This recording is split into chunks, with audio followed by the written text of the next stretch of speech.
Olá, seja bem-vindo a mais um fórum. Esse mundo cada vez mais globalizado dá origem a famílias com pais e filhos de países diferentes muitas vezes, o que é perfeitamente normal. A dúvida é em relação ao registro, à nacionalidade e a direitos, consequentemente. Quais são esses direitos? É o que a gente explica neste fórum. Você já parou para pensar na origem do seu sobrenome? Já pesquisou? Sabe o que significa e onde tem mais gente no mundo com o mesmo sobrenome que o seu? A internet tem sites especializados que se dedicam a sanar essas dúvidas. Só que o intenso deslocamento de pessoas pode tornar a tarefa mais difícil nos dias de hoje. Para falar sobre nacionalidade e os aspectos ligados a ela, estão aqui os advogados João Paulo Todi e Carter Batista. Bom, para começar, muito obrigado pela presença dos dois aqui no fórum e eu começo perguntando o seguinte: quem tem direito à nacionalidade brasileira, Carter? Na comunidade internacional como um todo, cada país estabelece regras próprias, mas existem dois princípios básicos que regem essa categoria, que são o ius solis, que é o chamado o direito do solo, né? Ou seja, aquele cidadão, aquele indivíduo que nasce no território nacional, ele tem direito à nacionalidade, e também a regra do ius sanguinis, que significa que a nacionalidade será regida pelo aspecto da descendência. No Brasil, se aplica a regra do ius solis, ou seja, todo indivíduo que nasce no Brasil tem direito à nacionalidade brasileira. Existem, é claro, algumas exceções, como aquele filho de brasileiros que nasce em território estrangeiro a serviço do país, e mesmo os filhos de brasileiros que nascem em território estrangeiro, mesmo não estando a serviço da República Federativa do Brasil, eles têm direito à nacionalidade brasileira, desde que seja feito o registro num consulado brasileiro, ou a qualquer tempo, após a maioridade, esse indivíduo vai ter direito à nacionalidade brasileira. No caso de um diplomata, então, por exemplo, ele não precisa ir até a embaixada ou consulado registrar. Em regra não, porque ele já está em missão diplomática, ele está representando, na verdade, a República Federativa do Brasil. E nesse caso ele já tem garantido a descendência pela nacionalidade brasileira. E aí, complementando, o ius soli, embora seja a regra geral do Brasil, é claro que a Constituição Federal ela busca mitigar isso e transporta muitas vezes para o ius sanguíneo, que é exatamente essas duas referências. É importante isso esclarecer porque as representações e as consequências do ius sanguíneo para o nacional brasileiro ela é interessante, porque o Brasil é praticamente megalomaníaco em relação, eu gosto desse termo, porque demonstra como o Brasil ele é um país muito nacionalista, de fato. Ele tenta buscar todos os seus descendentes, ou seja, todos aqueles de brasileiros, transportar a nacionalidade brasileira, mesmo não seguindo em regra o ius sanguíneo. Daí esses dois exemplos especificamente. No caso de um diplomata, ele não precisa ir à embaixada ou ao consulado porque ele está a serviço. Quem não está a serviço precisa ir. Precisa ir, e é bom que vá, porque o procedimento posterior será necessário o auxílio do Poder Judiciário. Isso pode demorar algum tempo, pode ter um custo, sendo que isso tudo pode ser abreviado, bastando o registro no consulado em cada país. Ou qualquer outra repartição que tem essa competência, né? Que às vezes não tem um consulado, mas tem alguma repartição de representação. Agora, se a pessoa não quiser, não precisa registrar? Não precisa. Não é obrigado. Não é uma determinação, porque o artigo 12 da Constituição Federal, inciso 1b, ele determina exatamente isso, que na ausência de um registro prévio, ou seja, no momento do nascimento, não houve o registro, o brasileiro, filho de brasileiro, na verdade, seja um pai ou a mãe, especificamente, precisa ser os dois, ele poderá fazer essa opção a partir da maioridade brasileira, nesse caso, pode ser 18 anos ou de acordo com a legislação vigente, a partir daí optar a qualquer momento, desde que ele resida no Brasil por algum período. A gente tem alguns casos específicos, né? Cesare Battisti, por exemplo. Ele é italiano e está no Brasil hoje. Qual é a situação dele atualmente? A situação dos Cesare Battisti, né, a gente tem que remeter àquele processo que, inclusive, foi assunto no STF por volta de 2009, 2010. Na época, o Cesare Battisti solicitou a condição de refugiado, que é uma condição diferente, né, que obedece regras próprias. O refugiado é aquele que não pode regressar ao seu país de origem por motivo de perseguição política, religiosa, hoje em dia até mesmo social, né? Há grupos sociais que se declaram refugiados e por motivo de guerra, de catástrofes naturais. Então, o Cesare Battisti, que tinha um passado na Itália com algumas intercorrências revolucionárias e criminais, enfim, pediu essa condição de refugiado. O CONARE, que é o órgão competente para analisar esse pedido, negou. Ele, na época, fez um recurso, salvo engano, ao ministro da Justiça, e a questão foi parar no STF, que determinou, né, que o chefe do Poder Executivo na época, então o presidente Lula, é que teria competência para analisar ou não o pedido de extradição. E na época, salvo engano, no último dia do mandato do presidente Lula, foi concedida a condição de asilo, né? Foi noticiado na época. Então, ele permanece no Brasil como na condição de asilado ou até mesmo de estrangeiro. Porque nesse caso, até é importante pontuar que o STF ele entendeu que o César Battisti não teria o direito a ser considerado um refugiado, ele não estaria sofrendo a perseguição, porque todos os crimes que ele cometeu, ou supostamente estava sendo acusado de ter cometido na Itália, não teria viés de perseguição política ou de outra natureza, exceto efetivamente crimes chamados ordinários, os comuns. Homicídio, né, nesse caso, e principalmente no atentado à bomba, que ele foi considerado aí ter conseguido o êxito, matando aí em torno de 15 a 20 pessoas.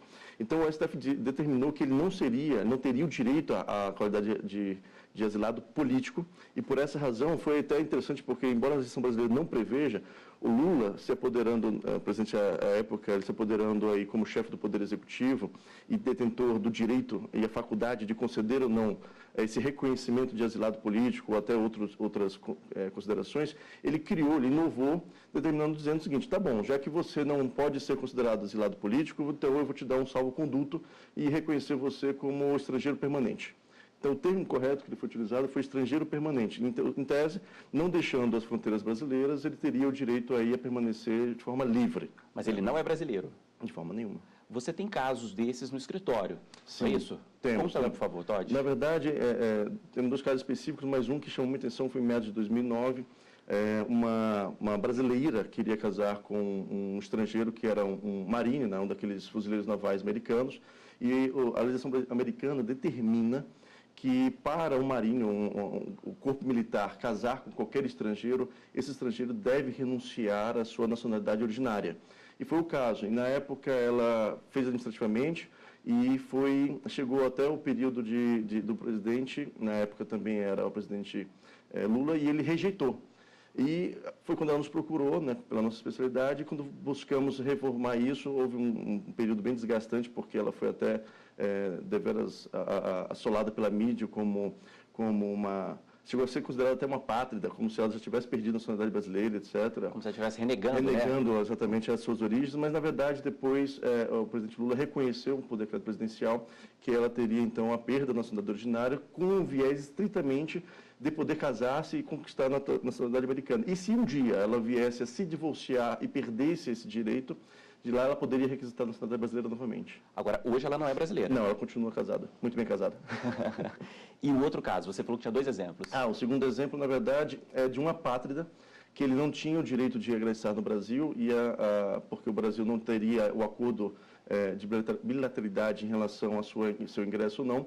E a Convenção de Haia, também considerando aí a Convenção de Genebra, que é considerado o Estatuto dos Refugiados, prevê que na ausência do direito de passaporte, de reconhecimento de cidadania originária, nacionalidade originária, ele poderia ingressar no Brasil, mas só se ele houvesse o CEPACE.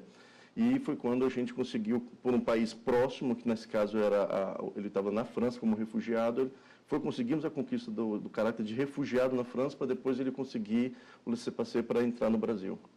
Tem muito caso parecido com esse, não sei se é a mesma situação, mas situação parecida com um jogador de futebol. Eu sei que você gosta de futebol, Carter, o Diego Costa, jogador brasileiro que hoje atua pela Espanha, pela seleção espanhola, inclusive, está numa situação parecida com essa. O que é a situação dele? O que configura? Na verdade, o Diego Costa optou pela nacionalidade espanhola, né, com vistas a defender a seleção da Espanha na Copa do Mundo. E o que chamou a atenção no caso do Diego Costa é que ele já tinha defendido a seleção brasileira anteriormente, ou seja, há fotos dele aí com a camisa da seleção, né, ele é brasileiro, salvo engano, ele é nordestino, né, nasceu em... Acho que ele é de Sergipe. Sergipe, exatamente. E, à época, a Espanha, ela exige que, para a concessão da nacionalidade, que o indivíduo renuncie à nacionalidade anterior. Então, entra nessa mesma questão que o Dr. Todd aqui se referiu, que o que acontece é que, se tratando de um jogador que opta por defender uma seleção em detrimento de outra, a opinião pública ela se manifesta muito negativamente com a questão de renegar a pátria. É como se o Diego estivesse, né, nos deixando e rompendo os laços afetivos que ele possui com o Brasil, quando, na verdade, se trata de um procedimento meramente administrativo. Ele faz uma renúncia à nacionalidade, assume a nova nacionalidade, então ele está livre para defender uma outra seleção. E o Brasil, por ser reconhecidamente um celeiro de atletas de futebol e em outras modalidades, ele serve muitas seleções. Na última Copa do Mundo no Brasil, havia um relatório com várias seleções que detinham jogadores que eram brasileiros natos e que tinham optado pela nacionalidade em outras seleções. Agora, nesse caso, o Diego Costa deixou de ser brasileiro? O Diego Costa, como ele fez a renúncia à nacionalidade brasileira, no momento ele deixou de ser brasileiro, mas por uma questão, como eu disse, meramente burocrática. Isso, agora isso é uma questão da CBF, é uma questão da legislação, da Constituição, onde que isso se coloca? Cada país ele tem uma forma de tratamento, né?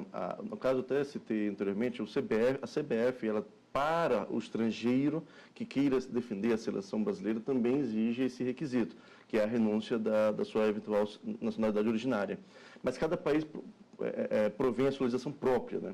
Isso é importante porque, no caso até da Espanha, é uma determinação também interna espanhola, dessa razão porque ele também fez essa renúncia. Você tem um caso parecido, não sei se parecido com esse, mas você tem um caso como esse, com você mesmo, não é isso? Você tem dupla nacionalidade, tem cidadania? Tenho dupla nacionalidade e polissidadania, nesse caso. Porque eu tenho a brasileira, nacional originário brasileiro, eu tenho pela Itália, né, e tenho pela Alemanha. E por que muda um pouco a terminologia? Porque a cidadania, na verdade, é um exercício de direitos políticos. Isso que é a cidadania. Né? Então, quando você pode ter polinacionalidade, desde que os países que concederam essa nacionalidade originária compreenda que não há necessidade da perda da outra. E é interessante até porque, como a gente está falando de países completamente soberanos em si, do seu território nacional, com suas próprias regras e constituições, há países que, para ele, não importa se você tem a nacionalidade brasileira, como eu tenho, e a alemã, a Itália ela reconhece que eu sou nacional italiano. Fora da Itália, posso ser qualquer outra coisa que eu opte, mas para a Itália eu sou sempre italiano. Para o Brasil, eu sou brasileiro. A Alemanha é o único que não me reconhece alemão, me reconhece nacional brasileiro com cidadania alemã, ou seja, com direito de exercícios políticos, exceto de voto. O que é importante também porque existe uma distinção dos brasileiros natos até para os brasileiros naturalizados ou nacionalizados, vamos dizer assim, né? Se fosse considerar a nacionalidade, que tem uma distinção realmente de tratamento, embora a Constituição Federal fale que os brasileiros natos e naturalizados não há distinção, mas sempre coloca a exceção. E aí tem alguns conjuntos de exceções, são 12 especificamente, né? Nesse caso aí, da Itália, por exemplo, você tem todos os direitos da Itália e nem todos na Alemanha. E nem todos na Alemanha. Na verdade, a exceção da Alemanha é que eu não posso votar. Na Itália eu posso votar e exercer a cidadania, a gente chama de ampla, né? Completa. E no Brasil eu sou nacional brasileiro. Vou pedir um tempinho aqui para os dois, porque o Fórum faz uma rápida pausa, mas volta num minutinho para continuar essa nossa conversa sobre nacionalidade. O intervalo é curto, até já.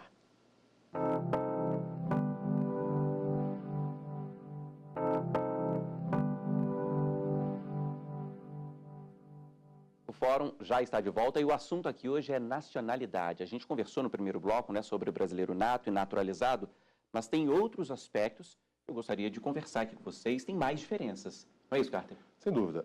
O brasileiro nato, como a gente já disse, é aquele indivíduo que nasce em território nacional, que preenche os requisitos, né? E o brasileiro naturalizado é o estrangeiro que opta, mediante um requerimento da autoridade competente, pela nacionalidade brasileira, e este indivíduo, uma vez que seja reconhecida essa nacionalidade, ele vai ser tratado sem distinção porque a lei brasileira e a Constituição, ela prevê que não há distinção de tratamento entre o brasileiro nato e o brasileiro naturalizado. E uma questão interessante é que nossa legislação, ela veda a extradição de brasileiro, né, por crime cometido em território estrangeiro. E o brasileiro naturalizado, ele também vai gozar dessa proteção, salvo por crimes cometidos durante o processo de naturalização, crimes cometidos anteriormente ao processo de naturalização e no caso do tráfico internacional de drogas, que é um crime que é considerado hediondo, né? E o curioso é que a lei, o legislador, ele preferiu não dar esse tratamento aos demais crimes considerados hediondos, como o crime de guerra, existem outros exemplos de crimes considerados hediondos, tortura, que não se enquadram, né, nessa condição de extradição para o brasileiro naturalizado. Apenas o tráfico internacional de drogas, que foi considerado uma mazela maior entre as mazelas. Mas é interessante poder complementar que há distinção, embora a Constituição Federal diz que não há a distinção entre natural e nacional, naturalizado e nacionalizado, você tem de verdade uma distinção, né? Você tem aí uma distinção para exercício de alguns direitos, por exemplo, para ser presidente da República, presidente da Câmara, presidente da Congresso Nacional como um todo, chefe de Estado. Chefe de Estado, quando eu digo como, por exemplo, na qualidade de ministro de Estado, né? O naturalizado não pode exercer esse tipo de atividade. Na verdade, somente o brasileiro nato, que é da aquisição originária. E também, por exemplo, não pode ser dono de rádio e televisão, não pode ser proprietário de território limítrofes, ou seja, que esteja ali entre países. Ele tem algumas distinções mais por natureza de segurança nacional e também não pode fazer, em momento nenhum, parte do Conselho de Guerra brasileiro, né? No caso do tráfico internacional de drogas, a pessoa perde a nacionalidade, inclusive? A qualquer tempo. A qualquer tempo. A qualquer tempo, E está sujeito à extradição e à expulsão, na verdade, né? Que é o caso mais duro, então, que a gente tem. Mas existe todo um processo, hein? Assim, porque não é porque ele foi acusado necessariamente que ele vai perder a naturalização dele brasileira. Ele responde todo o processo criminal. Às vezes o Ministério Público já acumula no processo criminal, né, de investigação criminal a perda da naturalidade e às vezes não faz isso. Se o processo correr como criminalização e ele for condenado, o Ministério Público pode, então, em até 120 dias, abrir novo processo, daí, nesse caso, para extradição e, obviamente, a perda da naturalidade. A gente tem exemplos históricos, que eu sei que você tem aqui, Carter, de que ficou uma situação ali meio duvidosa, ficou um limbo. Quais são esses exemplos? Essa questão da nacionalidade, tem duas histórias interessantíssimas. Uma se deu com um dos príncipes da Casa Imperial Brasileira, que estava a serviço do então Império Brasileiro, em 1888, quando houve a proclamação da República. Esse príncipe estava num navio brasileiro, um navio da Marinha Oficial, bandeira imperial, e nessa viagem, que naquela época a viagem de navio durava alguns meses, é proclamada a República, assim, ou seja, o Império Brasileiro deixa de existir. Então esse navio perde a bandeira. E a situação curiosa é que existe também um regulamento internacional, e naquela época já existia, de recebimento de navios estrangeiros. Então, esse navio ficou, digamos, à deriva, sem nenhum porto que o recebesse. E um outro exemplo paralelo a esse aconteceu com um cosmonauta russo, um cosmonauta soviético, na verdade. Quando da extinção da União Soviética, esse cosmonauta estava no espaço em missão, na Estação Espacial Internacional, e acontece que aqui na Terra o Estado soviético deixa de existir. E naqueles momentos de convulsão, até que se estabeleçam novas instituições, até que o governo russo se organizasse, esse cosmonauta ficou à deriva no espaço. Ele não poderia voltar, porque o país que ele pertencia deixou de existir, a nação foi pulverizada. E até que se resolvesse essa situação, ele ficou no espaço e até hoje me parece que ele é o detentor do recorde de permanência no espaço. Tem um motivo, né? Tem um motivo. Tem também um filme, O Terminal. Tem. O Victor Navorsky, ele que é representado pelo Tom Hanks nesse filme Terminal, ele era de um país, ele ingressou nos Estados Unidos com origem de um país chamado Krakowska, na época. E esse país, no traslado dele de viagem, durante exatamente o voo, esse país sofreu um golpe militar. E quando ele pousou nos Estados Unidos, na área de embarque e desembarque internacional, que é uma área muito importante nos países, porque ele não pertence necessariamente ao país receptivo, né, que é onde ele se encontra, mas sim é uma área internacional e aí regulamentos internacionais devem vingar, inclusive com a própria Polícia Federal somente tendo direito ao acesso, ingresso, ele pousou, entrou no área internacional e não poderia sair. Afinal de contas, aquele país de onde ele veio não existia mais. Isso é muito importante porque uma pátrida já é uma caracterização da pátrida e uma das formas de perder a nacionalidade é deixando que aquela nação deixe de existir. Então, como estava nesse golpe militar, não sabia que tipo de regime ia ocorrer, que tipo de país ia permanecer, durante todo o período ele ficou confinado dentro dessa área de embarque. O filme é bem dramático. E só voltou a ser restabelecido seus direitos quando, necessariamente, o golpe foi afastado e o país se restabeleceu como regime originário, permanecendo assim os direitos civis dele. Você falava em apátrida, que é uma situação delicadíssima, né? Tem pouquíssimos direitos. Na verdade, direito quase nenhum. Para não dizer, eu não vou dizer nenhum porque pode ser que tenha algum que eu não conheço. O apátrida, ele é terrivelmente, exceto direitos humanos, porque a Convenção de Haia e a de Bustamante determina que há o direito da humanidade, né, como um todo. Então, como ser humano, deve ser respeitado como tal. O problema do apátrida é que ele não gosta de direito civil de nenhuma forma. Primeiro porque o país que ele eventualmente esteja não o reconhece como cidadão e não pode reconhecê-lo como cidadão de ninguém, de nada, de nenhum outro país. Então, para você ter noção, o apátrida no Brasil ele tem menos direitos do que os seres semoventes, animais.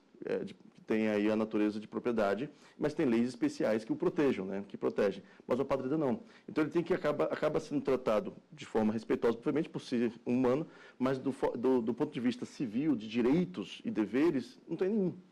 Outro ponto, numa gestação, por exemplo, uma mulher que viaja para outro país, grávida já ali com 6, 7 meses, pode ter um problema. Essa pessoa pode ter um problema de ser barrada justamente nesse receio de que o bebê nasça em outro local? Essa aqui é a questão? Sem dúvida. Hoje em dia, as companhias aéreas, elas têm regras, e aí varia de cada companhia, né, para admissão de gestantes nos voos, né? Hoje em dia, a regra é que até a 28ª, 29ª semana, a grávida pode viajar desde que o médico não proíba, né, porque existem situações específicas. E depois desse período, né, quando a gravidez já está numa fase mais adiantada, ela só deve viajar e só pode viajar com autorização do médico.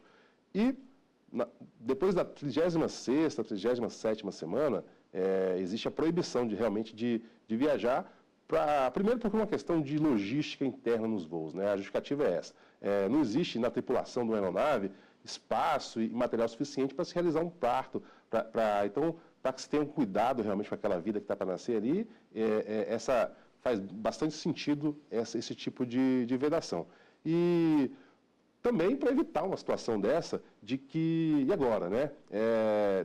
Nesses tempos que nós vivemos agora de muitas migrações, de muitos refugiados, de instituição de estados nacionalistas né, se fala em construção de muros, de evitar migração, em países em que a regra de nacionalização seja o ius soli, ou seja, seria muito fácil para um imigrante ilegal ele adentrar num país desse, uma pessoa grávida, e aí ele vai ter o direito, o filho vai ser natural do país, e aí, consequentemente, para cuidar do filho, ele teria que ficar. Então, para evitar esse tipo de situação, não que seja evitável, porque a gente teve recentemente, talvez, um caso de uma mulher que teve um filho durante um voo, né? O avião pousou nos Estados Unidos e ela foi extraditada e o bebê ficou. É uma situação dramática que não é recomendável. Então, as companhias aéreas, até mesmo pela questão da responsabilidade civil, elas estabelecem regras próprias que proíbem ou tentam coibir esse tipo de situação. De qualquer jeito, a pessoa pode ser barrada, inclusive, no outro país, não pode? Pode. A Polícia Internacional, ou seja, no caso, a Polícia Federal daquele país, em regra, quando vai fazer a internalização daquela pessoa, quando ela vai ingressar efetivamente nas fronteiras do país que está recebendo o estrangeiro, eles costumam rejeitar o ingresso de mulheres cuja gravidez esteja muito latente, ou seja, já muito avançada, justamente porque é uma forma de evitar a imigração ilegal. Tem um último ponto aqui, eu gostaria de falar aqui com vocês sobre barriga de aluguel. A gente tem muitos casos hoje no Brasil de pessoas famosas que vão a outros países, que a gestação é feita lá e depois essa criança é trazida para cá. Esse é um procedimento normal, legal? Legal porque não existe nenhuma vedação para tanto. Entretanto, a Lei de Introdução às Normas de Direito Brasileiro, está ali no Código Civil, ele prevê algumas regras em relação ao funcionamento do recebimento ou não desse estrangeiro, porque, na verdade, a regra geral determina que filho de pai ou mãe brasileira, ele brasileiro será, desde que registrado, ou, nesse caso, nascido em território nacional, ou, eventualmente, ainda no caso de adoção. O ECA tem algumas previsões nesse sentido, e a lei internacional de adoção permite que haja esse tipo de benefício, né? Porque, na verdade, a adoção é como se o pai natural fosse, né? Pai e mãe natural fossem. Então, ele tem o mesmo gozo dos direitos de um nacional brasileiro. Agora, essa criança seria natural do país onde ela nasce e também brasileira? Isso vai depender muito dos registros que são realizados, né? Em caso de ela ter nascido, e nós estamos tratando de hipóteses, né? Uma criança que é filha de uma mãe, né, na barriga de aluguel, essa mãe ela é uma cidadã, por exemplo, de um estado europeu, que considera a regra do ius sanguinis. Então, ele terá direito a ser reconhecido como nacional daquele país.